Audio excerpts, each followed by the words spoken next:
The following podcast is a presentation of Project Entertainment Network.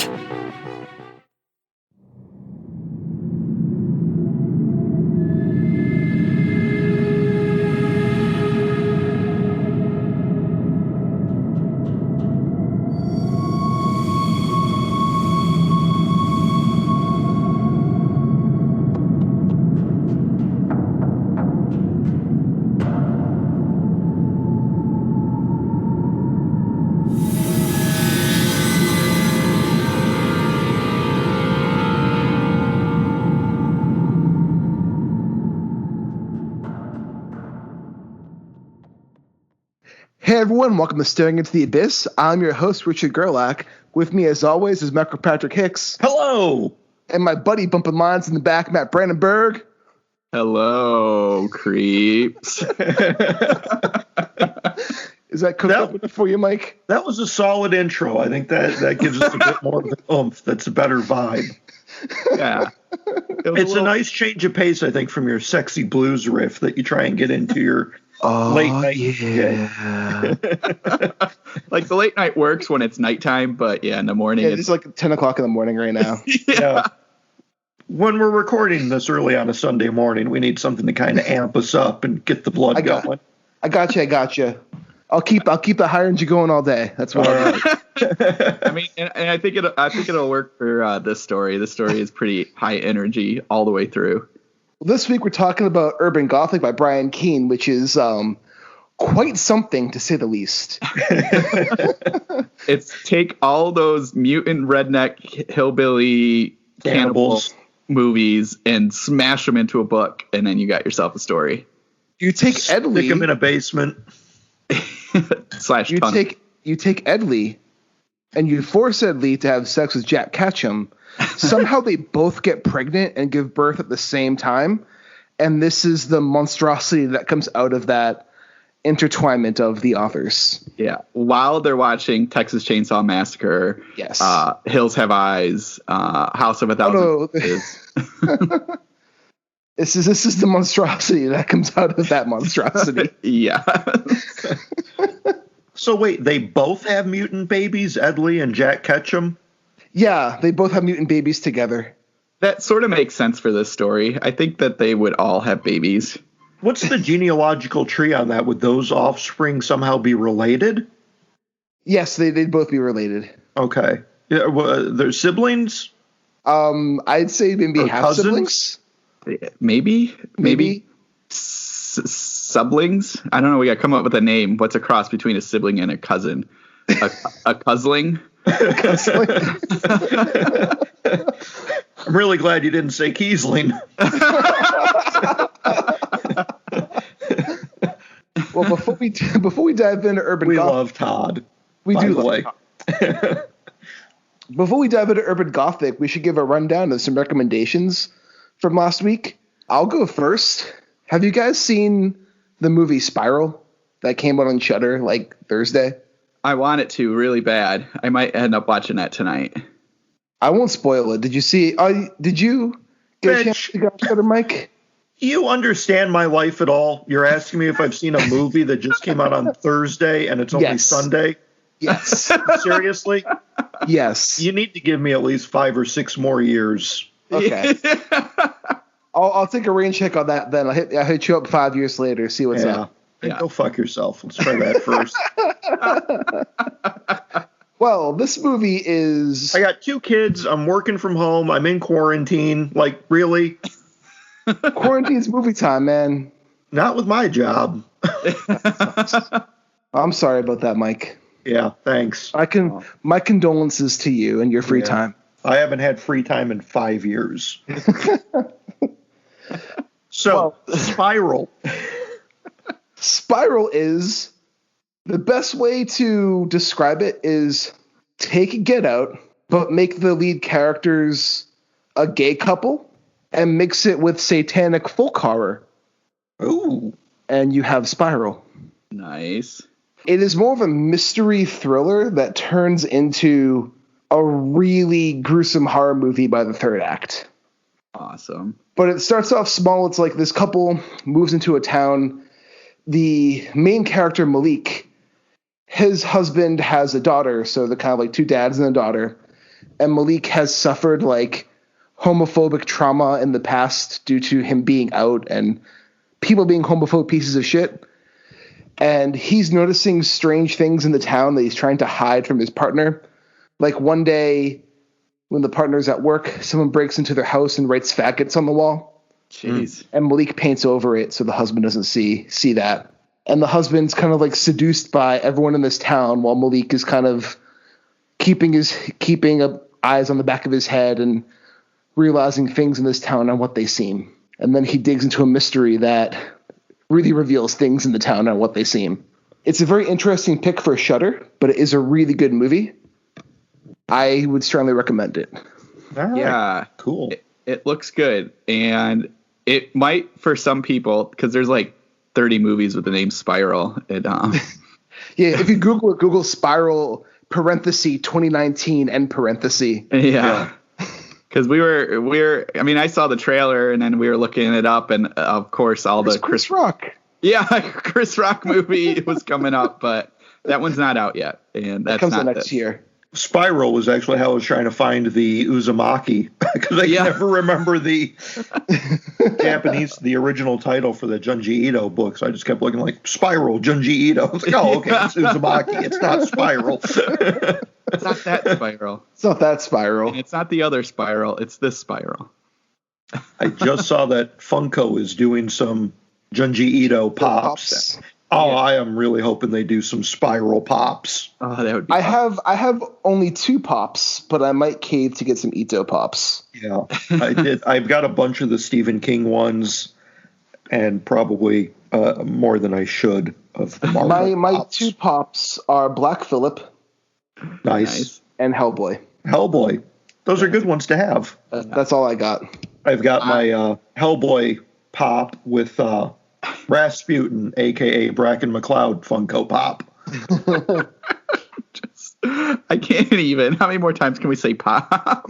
Pop, pop. I don't have any, and I might break down. You don't have any pops, Matt? I don't have any pops. No pops? So, I read somewhere once somebody was comparing them to the precious memories of the 1980s. That this is the new precious memories. Yeah. The new Pogs. The new Pogs, yes. The new Pogs. But these ones don't seem like they're going to go away. They're like everywhere. What were those like stuffed animals in the 90s with like the heart tag? Oh, the Beanie Babies? Beanie Babies, yeah. Yes. Beanie Babies. Thank you, Matt. Although Beanie Babies are still a thing, but they're not as big a thing as Pops are now. When I worked at this party supply store, and this was late. I felt like it was past Beanie Baby Prime, but we still had people come in every Tuesday trying to buy the new ones, and it was just insane. I'm like, these are still a thing? Yeah, they really are. I just don't even get it.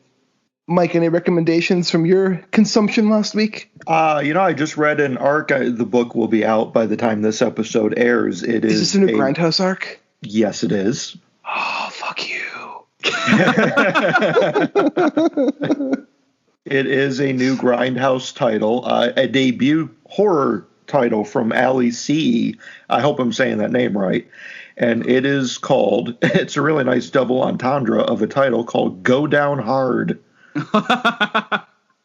And it asks the immortal question of what happens when 2 serial killers meet.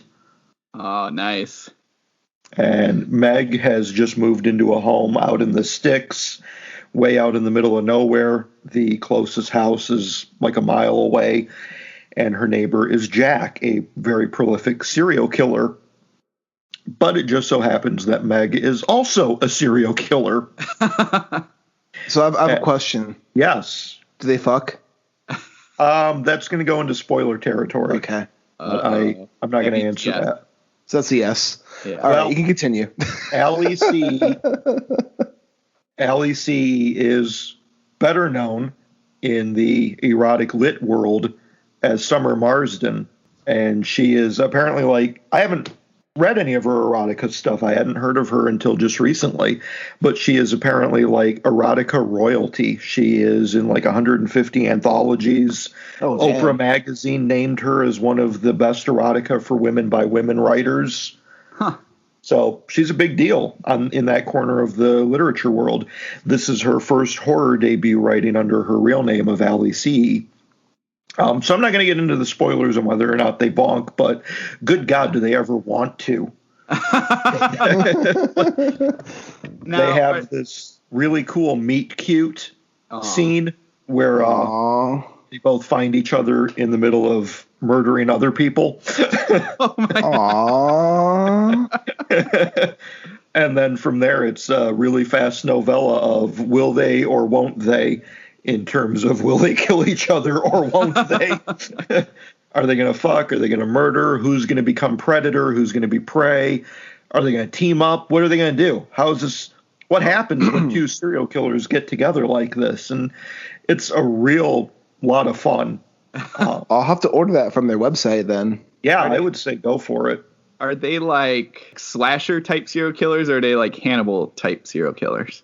Meg fancies herself more as a vigilante. She goes after men who have a history of committing crimes against women. Cool. So she's tracking down like these rapist bastards and taking care of business. Jack is he's asexual, and he will kidnap women and lock them in a cage on his farm and then release them to hunt them in the woods that line his property. Ah. Oh. So he's kind of on that slasher spectrum. Yeah. I can fuck with that. Yeah.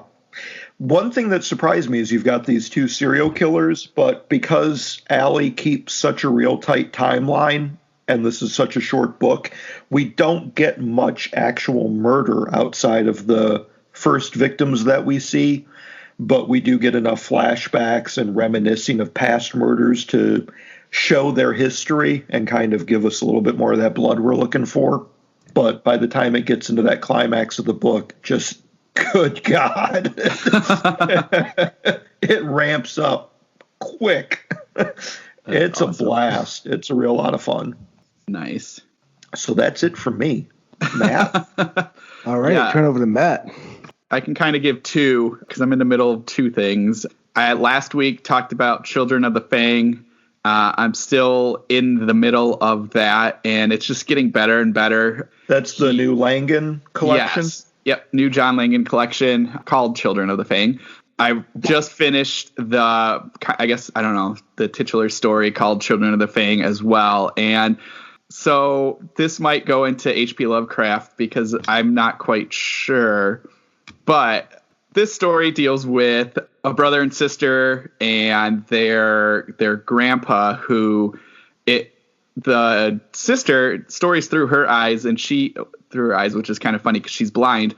And so like we're kind of getting that. And so we're getting bits and pieces of this story about what their grandpa did. He was like an archaeologist / worked for oil companies. And him and his buddy found this like ancient temple. And we're getting the stories of the temple through these tapes that he had recorded with his son, the brother and sister's uncle who's missing. And so we're slowly getting pieces of that. And then as that's happening, we're kind of getting the main story of the family dynamics and how the grandpa's kind of weird. And he's really gruff about things. And then as it slowly progresses, and this is where I think it's an H.P. Lovecraft story. And so for those who've read a lot of it, maybe you can help answer it. And this isn't spoiler because it's literally on the cover of Children of the Fang book. Basically, he finds these like lizard men. And so we get pieces of what that is. And then it obviously turns into something much darker with the lizard people. The reason I think this is an H.P. Lovecraft story is because I know a while back I talked about that Chinese collection that is H.P. Lovecraft related. And that, which was called Children of Baoyi. And that one also has lizard people in it. So does Lovecraft have a lizard mythology? Maybe. Okay. Yeah. I don't know, actually. I'd have to do some more research. Yeah, I would have to too. And I didn't. So yeah. What little I have read of Lovecraft has not inspired me to take that deep of a dive into his work. And yeah. And the only reason I asked that is because that Children of Baoyi was so deep in H.P. Lovecraft. I mean, and that was like the whole concept of that collection. And so this one what's made me think of that was the similar tie to that, which it's really great. There's another story in there that right before this one that is very Thomas Lagadian, where crazy author who is, I think Langan and Laird Barron both have stories that somewhat poke fun at Lagadi. And Laird Barron one is I think ties a lot to John Padgett too, where they go to this like book reading and there's like a puppet that does the book reading and it's clear who he's poking at. And this is the same thing. The story's about an author who is real eccentric and hates everybody and is always down on everything and hates the world. And he mysteriously died. Well, maybe not mysteriously died. He had started attacking a woman author who kept beating him in all these like book awards. And so she snaps and kills him. And anyway, the story focuses on his agent, the author's agent, who gets this manuscript that's all wild and, very Lagadian.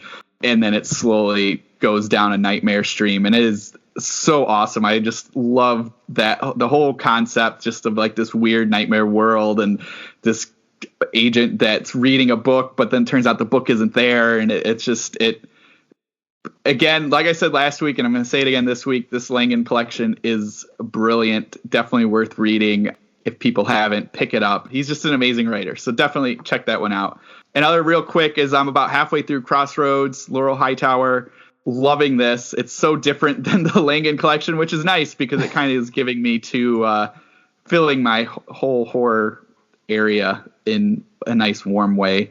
And so I'm quite enjoying Crossroads and what that is all doing. Maybe I am dead inside because I haven't fully hit any parts where I'm bawling my eyes out, which I've heard a lot of people do. But I'll wait till the ending, man. Okay. So I'm like waiting for it. I'm like, I'm ready. Cause like I said, I've been reading all these kind of nihilistic stuff and then what we're going to be talking about today. And so I'm like, man, I'm good for like a deep emotional story. And while it is emotional, I'm not saying it's not. I mean, it's definitely sad that your son has passed away and you can't and you're stuck with that. But I haven't fully broken down yet. So those are my two picks for this week. Well, my last thing for this week, I actually just started it this morning. So far, only issue 1 is available. And it is a new comic book by friend of the podcast, Cullen Bunn. Ooh. It is called Cyberpunk 2077 Trauma Team. Oh, yeah. Wait, is this tied to the game? It is tied to the game. It's put up by Dark Horse Comics. Cullen Bunn is the main writer. And it deals with a team of first aid medics who are also kind of like part of a paramilitary organization to go into very hostile areas and get people out of them to also give people first aid. So they're killing people while also trying to save people at the first time.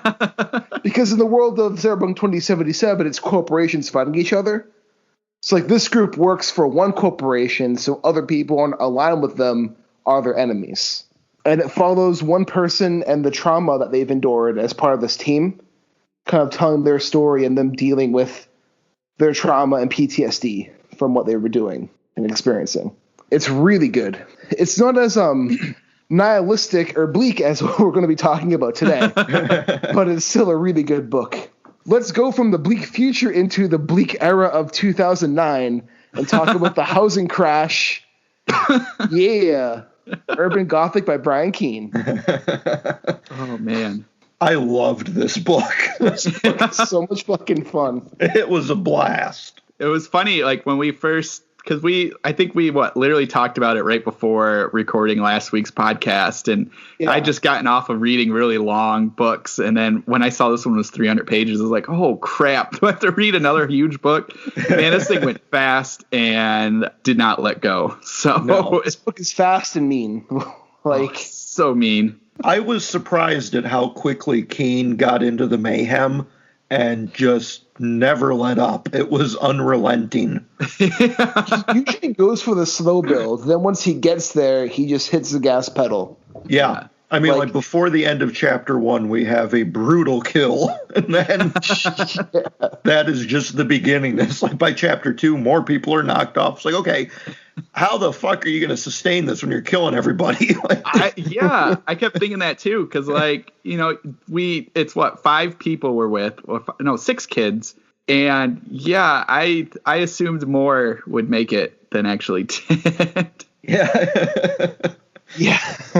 Yeah. No, this is Brian Keene at his absolute most merciless. Like, I know this is listening to the horror show, Rest in Peace. He did talk about this story, and it was this story and 2 other of his books where he felt he wasn't able to write what he wanted to, was having trouble like reaching his muse. So he decided to kind of write books inspired by his main inspirations. And out of that, this was his Ed Lee inspiration. Yeah, I have not read any of Ed Lee yet, but what I know of Ed Lee, I can see this as an inspiration. There's another one that's a Jack Ketchum inspired by, and then there's a Richard Lehman inspired by. Now, if I remember correctly, Castaways is the Layman. Yes, I think it's Occurrence at Crazy Bear Valley. That's the Ketchum one. Okay. But yeah, this is the Ed Lee one, and it is gushy and may I say moist.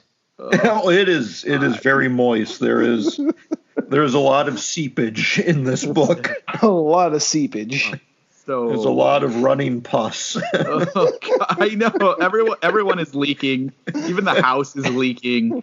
I mean, you can't go a page without somebody having some sort of fluid either on them, coming out of them, or in next to them. This is easily the book with the most runniest cocks that I have ever read. This book follows a group of 6 kids, 5 of them white kids and 1 Hispanic kid from suburbia, when they go to a gangster rap show and they have their car break down in the hood and make some really bad decisions. Yeah. Where these group of black kids who are trying to help them, but we're trying to also play with them at the same time. The preppiest kid calls them the N-word. Yes. And they get chased off and end up in this abandoned house where they meet Mr. Concrete Sledgehammer Man, who decides to cave some heads in. Yeah, we get right off to the races. I think that's a good way this book starts off to describe. It's definitely an amazing opening, and yeah, it I mean, like, it just goes, and it's neat because like you do get everything you kind of need to know pretty quick. I mean, there's a lot more involved, but you get the blight of this area of Philly that's not doing too hot, and you get these kids who think they're all that. I think it's what Tyler, who's the main, maybe not the main kid, but kind of like their de facto leader. Assume. Yeah. So you get this guy who is your typical gangster-esque wannabe. I mean, he's like, he knows where to go get drugs, and that's what he's going to do. He tells everyone like just to, they're all just going to agree with him because he's angry all the time, and you never know what he's going to do. And when the car breaks down, he tells them all stay in the car, and then none of them stay in the car, and he's even more pissed because you usurped me. You did not follow my directions. So you kind of like, my first thoughts was like, oh man, this guy's going to be the one that leads. He's going to last the longest, and he's going to be really annoying. Nope. He is the first one to go in very grisly of a fashion. Yeah. Before the first chapter is even over, this dude his head is smashed to bloody pulp with a giant concrete sledgehammer. His brains are leaking out. Our evil mutant cannibal. With the pussing trail from his cock. Yes. That cock had to be in there. Yeah. I mean, like, all of the mutant cannibals, they all have some kind of STD, and they just leak everywhere. I like how the book doesn't really get into where these things came from. It's just like, oh, they're there. Yeah. Deal with it. Exactly. I mean, like throughout the whole story, You're like, well, where did these things come from? yeah. And what is this? What is this? There is some ambiguity there, but I also can't help but feel that they're operating on some level of Keene's labyrinth. I mean, one of them mentions Ob, so yes. Yeah, one of them does mention Ob. And the darkness from the darkness of Edge of Town is kind of mentioned too. Yeah. So those are two like callbacks I caught pretty early on. I haven't read it yet, but I know Ghost Walk is referenced in this book. That's the same reference for darkness. Oh, okay. So the darkness on the edge of town, not to spoil either book, is pretty much if what happens in Ghost Walk doesn't end the way Ghost Walk ends, darkness on the edge of town would happen. Yeah. Damn, I got to get to those Levi books. Yeah. Honestly, Ghost Walk is meh. The rest of the books are great, though. Okay, well, I'm still curious just to see. Go through all of them to see how that character goes. It's pretty great. Yeah, for sure. So yeah, I was thinking that there's some refugee from the labyrinth, kind of like the earthworm gods, that maybe they were summoned. They do note that in their personal history of these mutant freaks that they have been here before the city. Yeah. Yep. Before mankind. So they are some kind of ancient entity, but we don't really get to know too much about them. They enjoy skinning girls and wearing their skin as clothes. Yep, they do like eating their girl people. suit. Yes. High on their list. Having sex with corpses. Yes. And any other hole that their pus-filled cocks can fill. Yeah. Yeah, they are rapey, meat-eating sons of bitches. Yes. And like, as much as I did want to know a little bit more of like the history, I appreciate they didn't, because again, if we're gonna, I know I'd kind of made those comparisons at the beginning of this. It's if you look at all those kind of cannibal movies, like even Texas Chainsaw Massacre, you don't really get where they're coming from. They're just there, and you're not following characters in those and in this that are like, you're not following like a detective character who's like, I've been studying this house for years and I'm on to, I'm on to the mystery. Yeah, there's no Fox Mulder with his theory.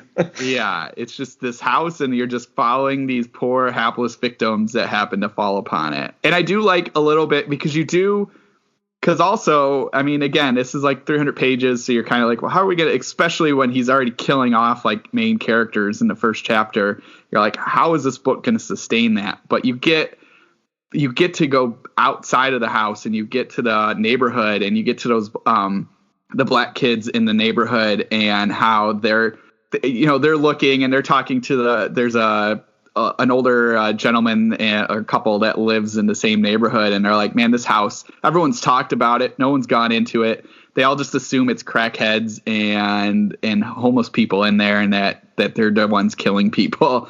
So you do get a little bit of enough of that to be like, okay, this thing's been around. It's the haunted house in the neighborhood that those who live near it know to avoid it. So you do get that, where it's not just, because that's the other tricky part, is being in the center of a town, especially Philly. It's like, how does this thing still sit there and nobody do anything with it? So you do get a little bit of enough of that, where people are like, the cops don't come down here. The city doesn't come down here. If they do, they know that something's going on, and they're just looking the other way.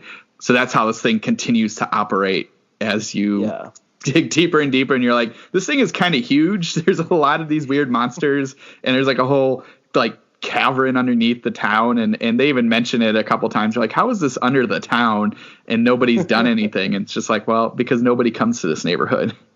Exactly. Well, also one thing, two things that stuck out to me with this book and this narrative is I like how Brian Keene takes the whole like white savior complex and turns it around, where this black family in the town is the ones who are going to save these white suburban kids who've stepped in deeper than they realized what they were doing. But even the people in the town don't even realize what's going to happen to them. Yeah. Like what's really inside this house. And then there's also the juxtaposition with like these rich, affluent white kids getting stuck in this really run-down, poverty-stricken area, mixed with these mutants, and they have like this weird class hierarchy thing. Yeah. Where like the ones who are too low on the ladder are the trash. And there's like a social ladder with these like mutants as well that kind of mimics like a real life race social ladder of how people's prejudices go. It's an interesting thing that Keene was doing with this book. And it's not too, I know we're saying all this, but it's not like so preachy that it's not. It's not preachy. It feels really organic the way it's done. And you're, I mean, like I kept finding myself going like, man, this is just, it's just a, I mean, it's gross and this is just Reagan's America. It's a wild ride. Yeah, this is just fallout from George W. Bush's presidency. Yeah. Very much. Our nice little economic recession and housing collapse. But Keene is not preachy in the least. There's a lot of this that it can slide right by you, like that whole hierarchy within the mutant clan. Yeah. You can read this and not even pick up on that at all. That can just gloss right by you. My mind just zooms in on those things, so I noticed it right away. Yeah, I mean, Keene never points it out and goes, "Hey, look how clever I am! Look what I'm doing! I made commentary." What he does kind of cement home in this is like looking at like your neighborhood and how we've kind of lost neighborhoods, and how there's a part where they talk about like the suburbs and how like neighbors don't know each other and they don't kind of band together and help each other out, and how like in this neighborhood we're all on top of each other. We have to know. Or we just know everyone's business, and he also he's talking about like that's a good thing and a bad thing, because they do turn their eye to kind of some of the crime and stuff that happens in the neighborhood, and how this almost is like a catalyst for them all to get together. I mean, no spoilers yet, but at the end they do all kind of band together, and they have a neighborhood barbecue. Yeah. Oh, they do. Just a bit. Oh, sorry. Go on. I was going to say the plot of this book is really easy to go over. It's more like the events that happened. We've kind of given away a lot of the big stuff. Yeah, they pretty much the kids. So they're in the house. They can't find their way out. / they have to like run because this giant just smashed their leader pretty much, and they run. Yeah. And that's when just more and more terrible things. This house is like is a maze. The way these mutants have built this house up and put walls and doors that lead to nowhere and everything. It's just made to trap people and keep them kind of contained. And so it's just them trying to escape, and at the same time the neighborhood trying to save the kids. I mean, that's pretty much the plot. Mm-hmm. Yeah. And as they go down into the house, they find the caverns below. Yeah. And the society of mutants that all want to eat the nice, succulent human flesh. Yes. Just like at first when you kind of like are in the house, you have this giant who's humanoid. And then Brett, our little preppy kid. Little racist preppy our little kid, racist. He hides in the kitchen, and that's when he sees I think it's Skug, who likes to wear women's skin. Skug likes to wear women's skin, and that's when so you kind of like get, and Skug mentions like, oh well, we'll let the little ones go take care of the rest of the group. And so then these like dwarf things come. So like the house kind of has humanoid, but once you get down to the caverns, it's just fair game for any weird creatures that are down I there. also love how brutal all the death scenes were in this book. Oh yeah. Like I'm not a big fan of extreme horror, but when it's done right, it definitely works really well. Yeah. And this is extreme horror done right. Yeah, this was extremely satisfying. I loved when Tyler, when he gets his head caved in, when it flashes back to the other girl thinking about when she was a kid and they were smashing watermelons. Yeah. I really liked that callback. That was cool. I like the Gallagher performance. What was it? The dude who was breaking into houses to steal copper piping. Yeah. And he gets caught, and like he realizes he's going to die, but doesn't realize that like he's dying. Yeah. And his last moments alive are after his head has been cut off. Oh yeah. He sees his body from the point of view of his decapitated head. Yeah. Yeah. That is a perfect. Yeah, that was like a great extra bit because like you have the two groups and then this scrap collector appears and again like Keene kind of is pointing out like this guy, he had like a good job and he lost it and he's finding that he can make money by collecting scrap metal, and so he sees this big fancy house and he's like, sweet. And he can't get in, so he goes in through the sewer, and all the while he's thinking, he's like, oh man, I could take this thing and I could take that thing, and then I can steal this manhole cover that's still here in the street. This is gonna be great. Brass doorknobs. This is a gold mine. I'm gonna. So you're like, okay, what's this guy gonna do? And then he like falls into a pool of human waste. Yeah, Pool of shit. It's a pool of shit, dude. Yeah, a big rancid pool of filth and shit and bones, piss and bones, and there's bones galore. Side note: last night I was watching the Vat of Acid episode of Rick and Morty, and I instantly thought of the bones in the pool of shit. That's happening. But it's funny the way Keene set this up. Like I thought, okay, he's given away the end game. We know how this is going to end. This guy has come in his van. He has fallen into the basement, which we've heard a lot about, the sewers going into the house and how there's a potential escape for these kids to get out if they're able to get down into the caverns and get through the sewer pipe. They can get out.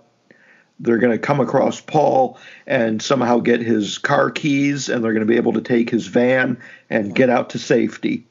And Keene does none of that. Like, nope.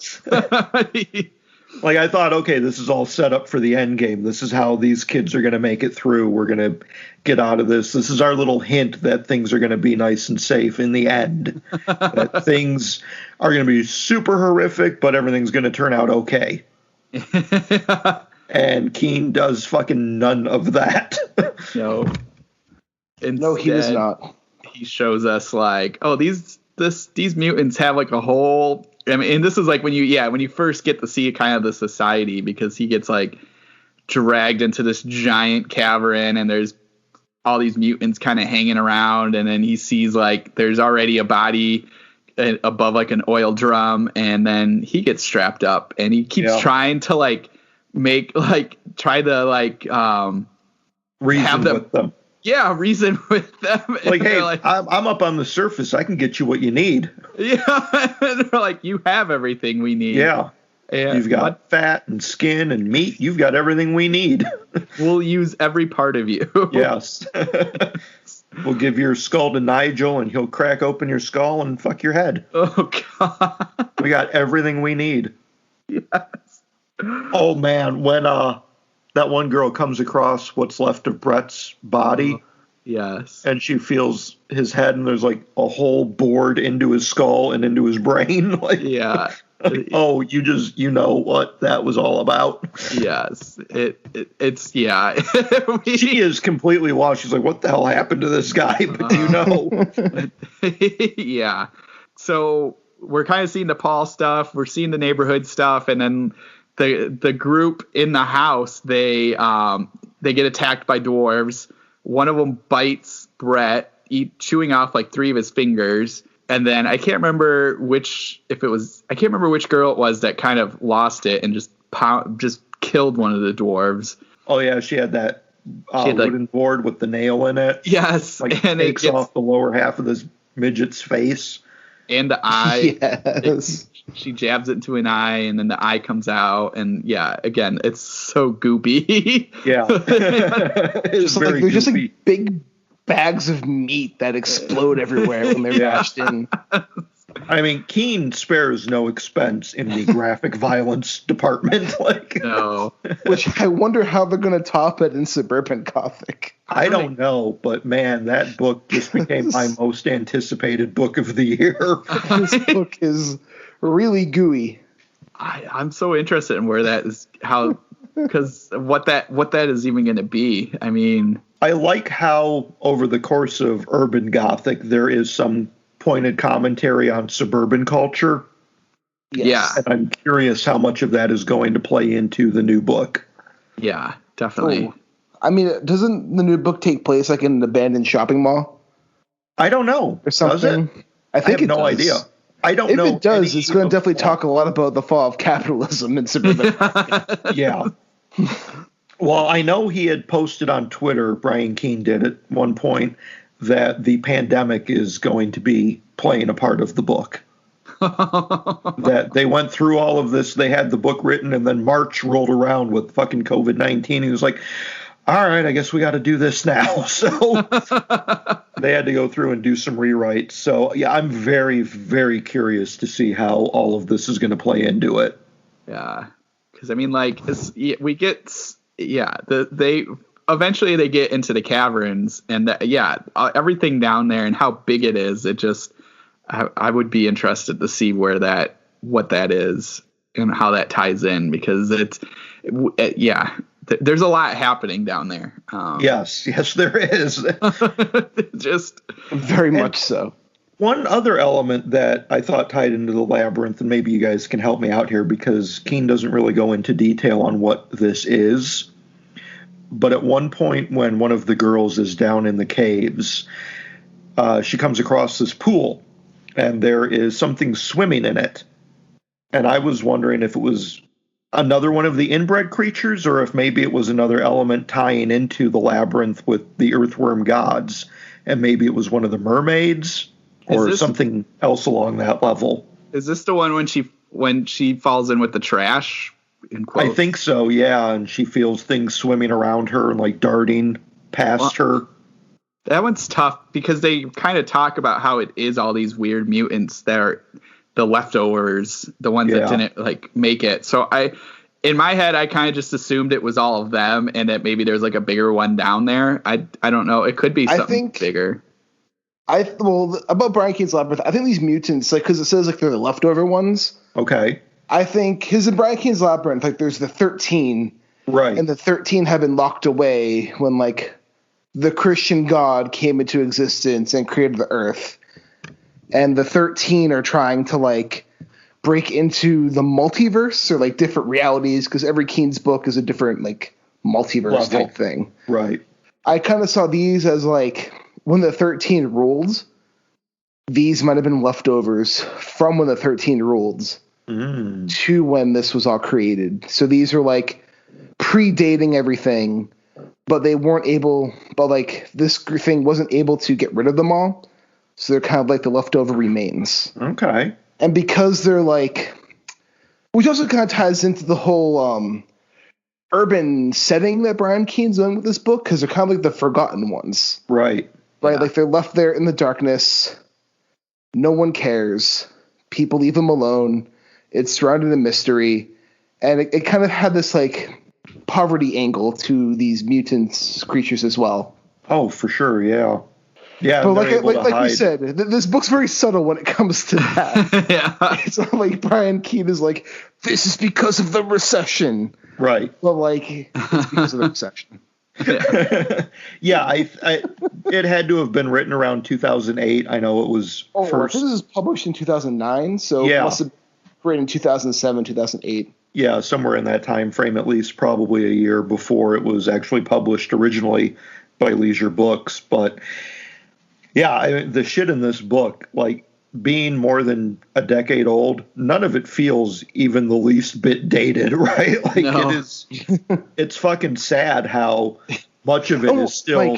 It could be today. It is dated. It is dated because the people in the urban area are complaining about how long it's taken the cops to come. Well, okay. When if this was like nowadays, they wouldn't fucking call the cops anyway. Yeah.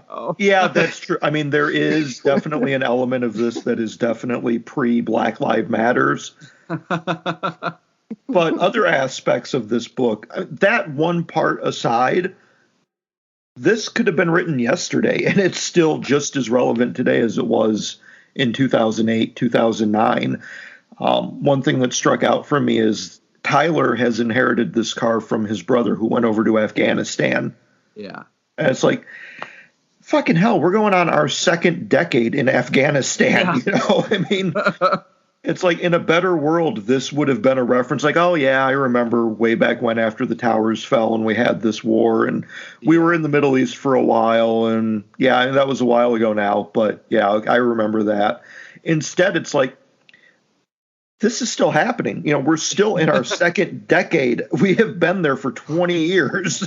And now we've gotten into the poverty angle. And it's like, yeah, I mean, this is all still very, very relevant. I know Mr. Perry ties it all into the economics of the era with people losing their jobs from the recession and not being able to pay their taxes and not having any income to go to the city to pay for the police services. So they're getting slashed. And it's just like, yeah, that element does feel a little bit dated because in 2020, it's more like the police just don't fucking care. Yeah. You know, it's a black neighborhood.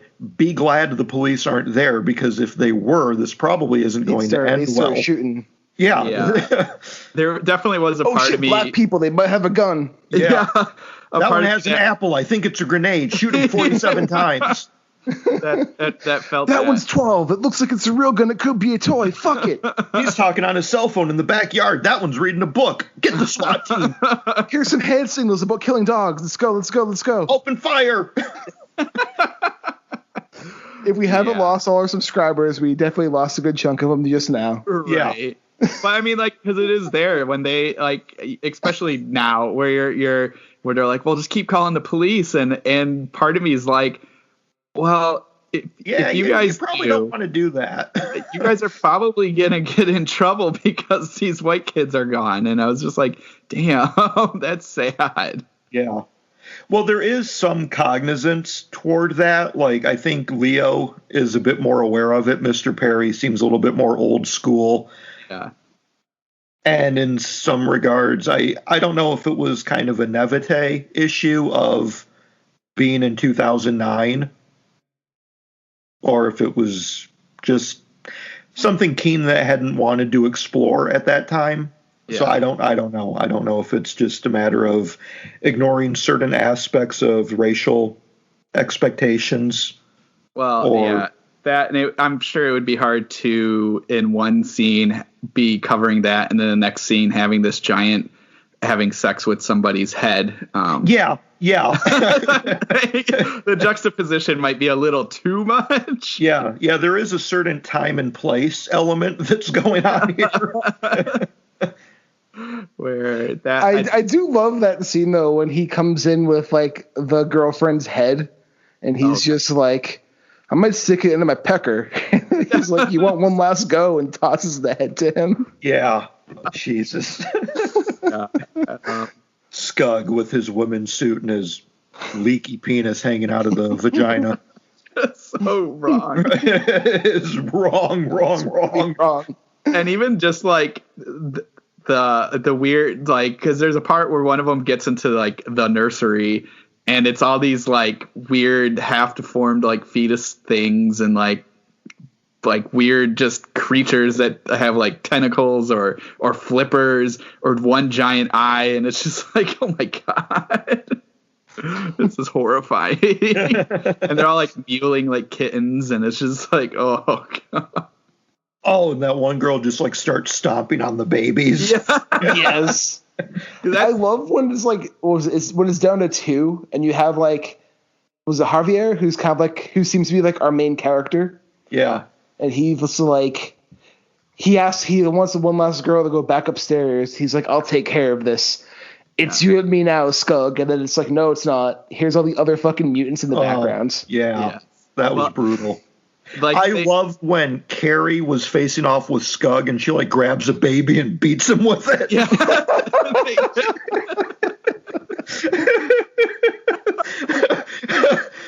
That was shock and stop him for a minute. Yeah, he's like, wait, you just hit me with a baby. What the fuck is wrong with you? I also like when the black people get into the house, like the neighborhood people, and it's just like there's all these traps inside the house, and they're like, the fuck is this place? Yeah. I love, so that one's cool too, because you're thinking, all right, man, these guys have it. They face off against a giant. one of them doesn't make it, but then they do take down the giant. And so you're like, all right, that's fine. You have, I think it's like 5 or 6 of them too. And you're like, oh, they're all going to make it. And then, then they find this other trap, and then they just slowly start going down. And you're like, crap, even these guys aren't going to survive. Yeah, I mean, this whole house is a death trap. It is a monument to murder. One thing I like, cannibalism. Yeah, when they're first stuck in the house and trying to find a way out, and he enters this dark room, and there's just enough, you can see just enough of the floor, and then it drops off. He doesn't realize the floor is missing when he takes his next step, and he falls into this pit that's just filled with glass, broken glass. It's just so good. I mean, every room in this book is a trap. It's like they go down in this hall. They can't figure out how the lights work in one room and it doesn't in another because these mutants have fucked with the wiring of the house so much and like rewired the electricity. Yeah. So they're wandering down this hallway and the lights flick off and they've got like this trap in the ceiling so that the mutant dwarves can fall out and attack them. It's crazy. Yeah. I love that then that's kind of when we start seeing the group kind of turn. Like, they seem normal. I mean, they're kind of racist and suburban-y, but they start turning and like going full on attack mode and just murdering them. I mean, like they kill that one dwarf, and then they get separated down in the catacombs, and each of them kind of have their moment of crazy attacks and killing. I mean, Javier definitely there's a number of moments where he's just lost it and just killing.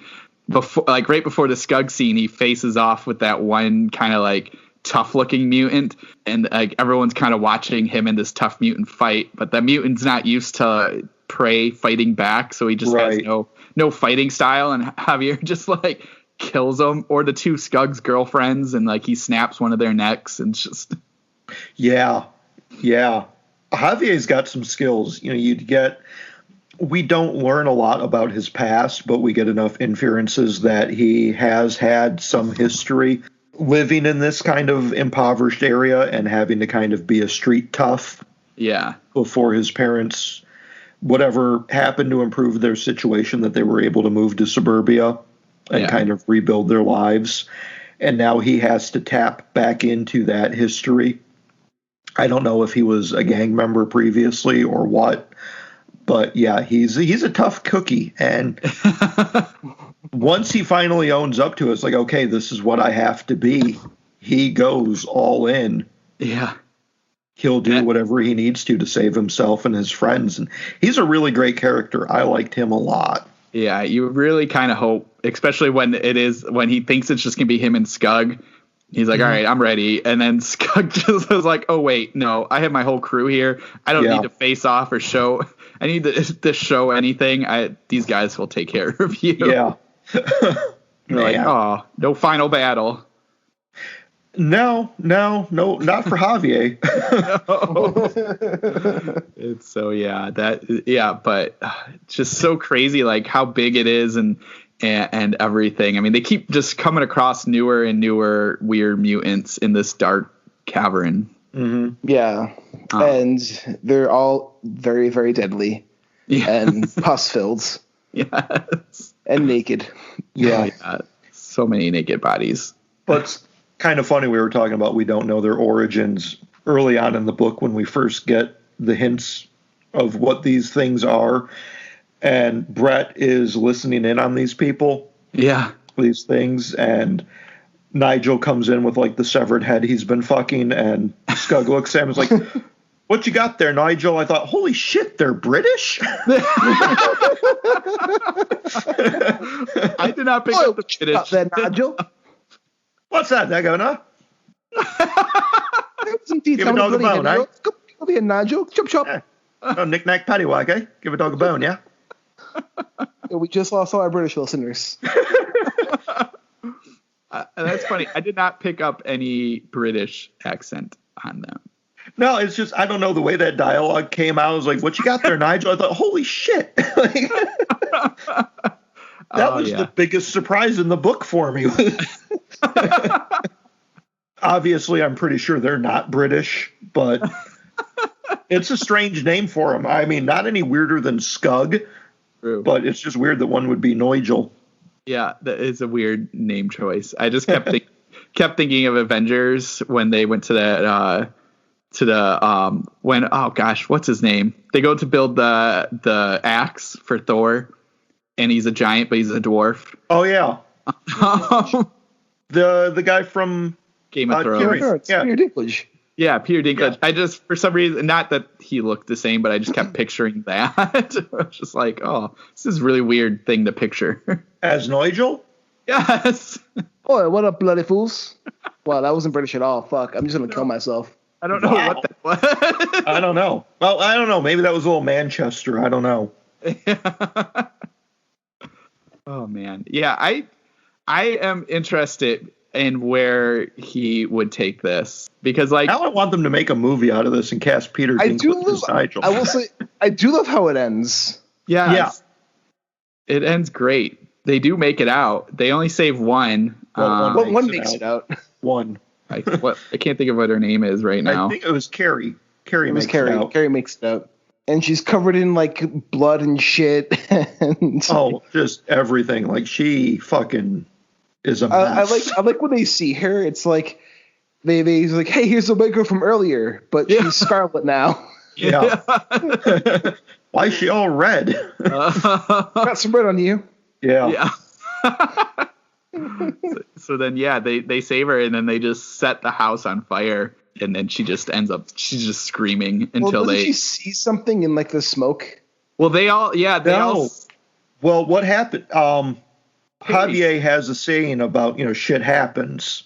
Yeah. Yes. And one of the other youths, one of Leo's friends, he's talking to Mr. Perry, and she overhears him telling Mr. Perry, shit happens, and that's when she freaks out. But they do see stuff in the smoke and the fire. They see like some deformed figures standing back there. So they at least like, because the neighborhood's kind of like, what are you doing setting this place on fire? And just like, and they hint at like not all the mutants are killed with this house being destroyed. Like they get away. Yeah. Well, they moved to the surbs, I think. Yeah, and that's why. And then Carrie screams and she sees that in the smoke, and then that's how it ends.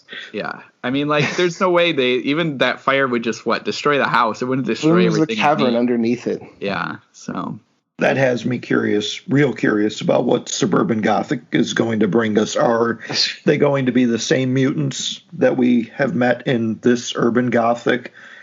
And is Carrie going to play any role? Are we going to get the return of this final girl? Yeah. All I know is once that Thunderstorm book pre-order for Suburban Gothic goes live, your boy is going to hit that buy button.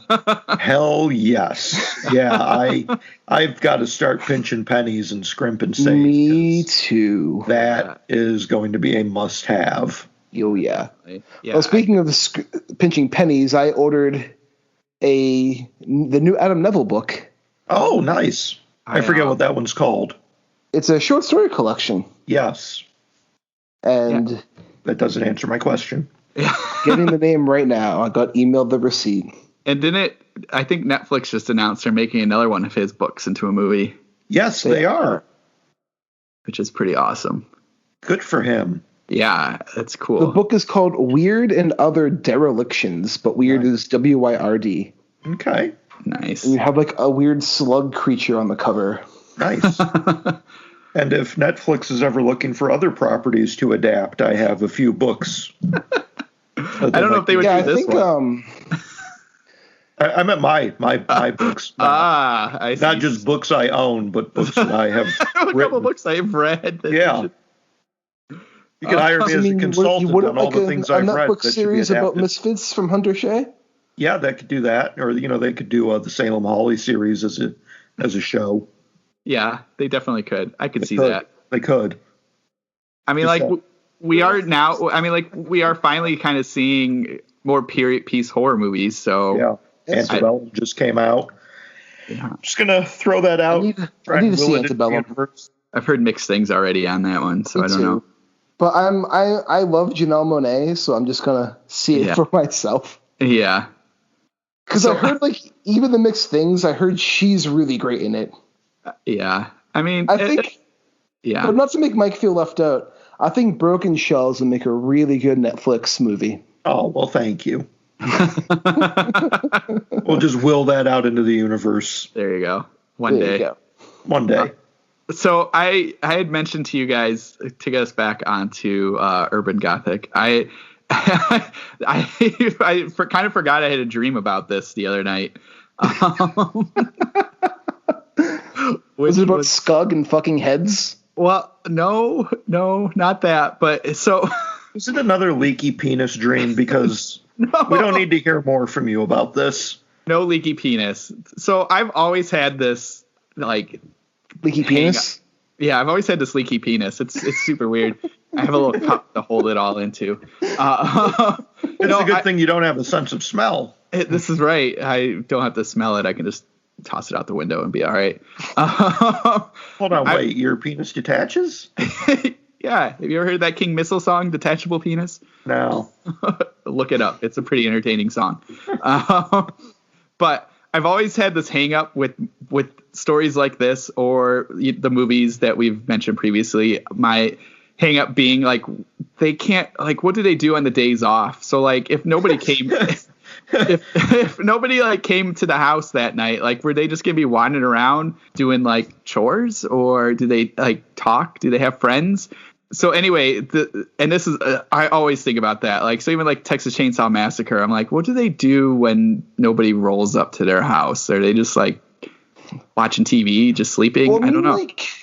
Texas Chainsaw Massacre, even when nobody rolls up to the house, they're definitely getting their human meat somehow. Yeah, but I mean, those hippies in the beginning of that movie, they ate people meat. Oh, well, totally. But what if there was a day where they didn't catch anyone? What are they doing? Well, the sheriff is probably bringing them. Yeah, I'm sure the sheriff arrests people and brings them to the family to feed them. So they're working nonstop, is what you're saying. Yeah, I don't get around. Gonna get that meat. So anyway, I don't believe it. I think that they have, and that's my hang up is what do they do in between times? And so this dream, I got to say, from a storytelling perspective, I'm not sure it would be as intriguing as what they do when they're working. No, but it could be a fun little slice of life, slice of life. You like that choice? Nice word choice. Yeah, that was good phrasing. They buy chess with cannibals. Yeah, just their day to day, are they wandering around and they're man, I'm really lonely. I wish we could catch somebody right now. You should clean all the utensils. All these someone's got to pay the utility bill, right? Yeah, oh, man. Honestly, I am not sure that this gang is all that concerned with cleanliness. No, this is true. This gang is very dirty people, but obviously they're taking care of the babies and they're drawing. Oh my God, the babies, they're growing mushrooms in their crevices. Yeah. So I guess maybe they're not taking care of the babies, but I don't think they're very good parents. No, I'm going to go on a limb here and say that they don't have a lot of maternal instincts. It would be a cool, almost a nature documentary, but on these cannibals. And somebody's in there and they're narrating well, now that they're all alone, they're cleaning themselves and they're getting their dwellings ready. They're cutting off the mushrooms, hanging off the tips of their penises. God. All right, David Attenborough, we got a new project for you. Yes, come with me. But let's bring back Steve Irwin. He can go and shove him his thumb up their buttholes and see what happens. Yeah, exactly. Oh man, see, there's a whole story there that we need to explore. You can have the killing in between because the nature documentaries have the wolves killing things, but in between they're wandering around trying to find new territory. They're jockeying the Cubs for playing. Yeah. So I think what Matt wants is he wants a novel from the POV of these mutants about what happens between the killings. Yes, it sounds like that's what he's aiming for here. Nobody steal it. This is my idea. I'm gonna make. You should write that. Go ahead. Let's see what you come up with. I will. I'll go for it. It's mine. I'm taking it. I'm doing this. Do it. Good. I will. Do it. Do it. Fine. Do it. Do it. Do it. Matt. Do it. Matt. Do it. Matt. Damn it. Do it. Come on. Do it. Come on. Do it. Do it. Do it. Both do you it. guys are gonna be at the end and the beginning of the story. Good times. Well, So that definitely would be a good story. I think it just would be because I always, even like for serial killers like Michael Myers, it's like, man, what does he do when it's not Halloween? I mean, I know he was like locked up, but like in between that time, is he just like staring off into space for 365 days? I don't think so. I think Fright Rags, the t-shirt makers, did a video set on like November 1st, so you can see what happens. Perfect. What Michael Myers did when it wasn't Halloween anymore. Like he's just sitting around watching TV and getting his dry cleaning done. Like Freddy Krueger, it's like, what, like if he's not haunting dreams, is it like that scene from Rick and Morty where he just goes home? Does Freddy Krueger sleep? Yeah, I don't know. I mean, he's got to, right? He's got to, because somehow. I mean, if you factor in all the different time zones, he can't just be in one area, right? Yeah. Like if he's inhabiting the dream realm, it's got to be like everything. There's always somebody sleeping at some point. Exactly. So, I mean, he's got to be tired. Maybe that's why he's so angry all the time. I wonder what it would be like a Japanese Freddy Krueger. Like if he... Well, we see that in one of the movies. He does karate. Maybe they should do that. We haven't had a Freddy Krueger movie in a while. What if we did like Freddy Krueger Takes Japan? And make it exactly like Jason Takes Manhattan, where he's only in Japan for like 10 minutes. Yeah, I mean, well, there was that one dream sequence he was in Hawaii, right? I mean, true. And he has a whole album, so he does singing. Yeah, I don't think he's just localized to one area. He's got to move around. Yeah, Indeed. well, and he says in one of the movies there's an Elm Street in every town, so he's got to move to other towns. Yeah. We should get a story about Freddy Krueger bouncing from town to town. Speaking of Freddy Krueger, if you guys can find it, there's like an old short story collection of Nightmare on Elm Street short fiction. Really? And it's out of print. I was going to say that like, has to be out of print. They're all novellas, and one of them's written by Bentley Little, and it's like one of the best tie-in novellas I've ever read for like a horror franchise. Holy shit. That's amazing. There's one by Brian Hodge that's part of it too. It's like Bentley Little, Brian Hodge. Oh my God. And a couple others. Yeah. That sounds amazing. I'm serious. Like, I'm not bullshitting you guys. Why have I never heard this discussed anywhere? I have a copy of the Bentley Little story, but that's the only one I have a copy of. Now, were these individual releases? They were released as like in a Nightmare on Elm Street anthology, but it's like all novella length stories. Wow. There's like 4 or 5 of them in the book, I think. I think my mind just got blown. That does sound quite amazing. Well, I am looking on Amazon, and I found a collection. It has 7 stories called Nightmares on Elm Street, Freddy Krueger's 7 Sweetest Dreams. And look at that TOC, man. I haven't been able to find a table of contents on it yet, but you can buy a used copy for as low as $126. Holy crap. Yeah. So, that's not going to be happening. No. That's so crazy. Stuff like that. That's so expensive. It's because it's long out of print. Ugh. Yeah. Okay. So I am on the Goodreads page for it. It's published in 1991. Wow. St. Martin's Press. Yeah. 3 authors listed right now. We have Brian Hodge, Bentley Little, Nancy A. Collins. Wow. Philip Nutman, William Relling Jr. I think Tom Elliott's in it too. Either way, those three are the big names. You got Brian Hodge, Nancy Collins, Bentley Little. Yeah, those are not Nobodies. Yeah. That's a book I'd want to try to track down. Oh my God. Man, we need to get Valancourt Press on this. For real. I can imagine the contracts of that being a mess because it's media tie-in, but Yeah, I don't think that would.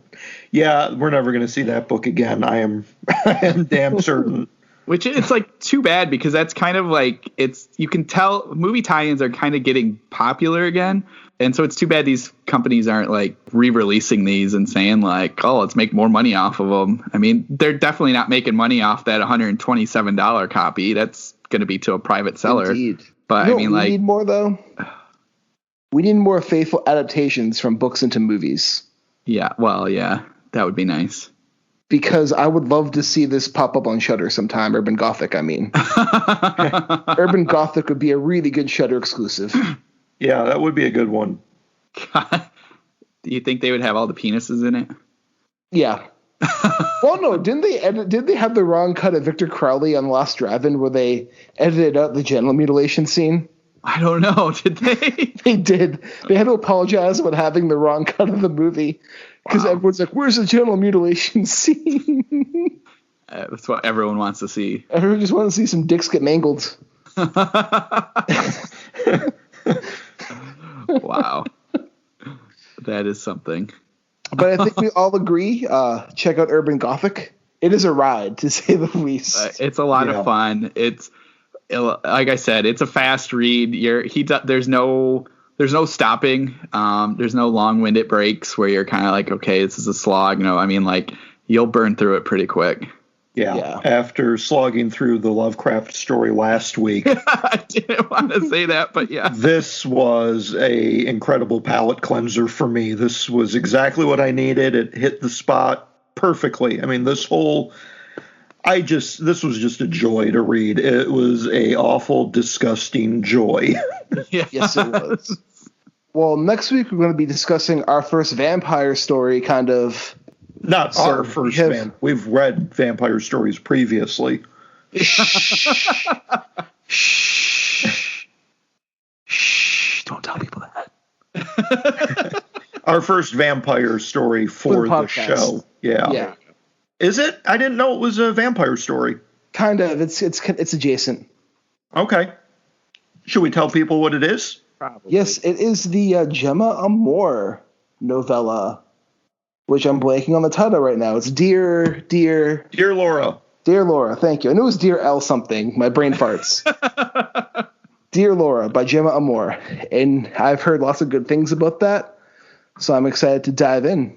Yeah. I know the cover has a tooth on it. I guess I didn't equate that with being a vampire thing. So.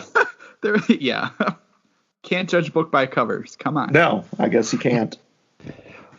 What you guys need to do now is you need to go on Amazon, buy yourself a copy of Urban Gothic, and make sure you're ready for a Suburban Gothic later this year. Yes. And grab a copy of Dear Laura so you're ready for next week's episode. Indeed. And you need to also log into podcasts and log into any other streaming platform and rate our show.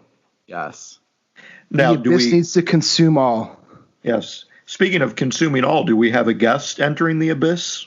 We do, and I cannot pronounce their name properly, so I'm going to wait to talk to them and not embarrass myself like I did with Todd. Okay, then. Fair enough. Yeah, maybe next time we'll get them to do that before the show we start recording. Yes, indeed. But, Matt, where can our listeners get in touch with you? I am on Twinner. I'm on Twitter. Oh God. I am on Twitter at Brandenburg DM. All right. And Mike, what about you? I am also on the Twinner at Mike H5856. And I'm on the Twinner at Rudy53088. Make sure you follow our podcast on the Twinner at Into Staring. And this is Richard Gerlach saying, keep staring. The Unsupervised Podcast, a show about acceptance and diversity. I guarantee you these are all white children. You gotta shoot your shot, man. Oh, Mick, do you want some rhinoceros? A show about love. It's called like a chicken McGangbang. It's like a... Whoa, I'm the chicken McGangbang. I'm always grumpy, so I want to dominate it. Not part of the Pound Me Too movement. with some high-class humor and some science. You need to move your lips more. Give me another rim job. The popcorn gives you a boner? I don't get this. It's science, okay? Okay, maybe more like the Seinfeld of podcasts, not really about anything specific, but we're going to make you laugh and entertain you for a little while. So tune in every Thursday exclusively on Project Entertainment Network. This has been a presentation of the Project Entertainment Network.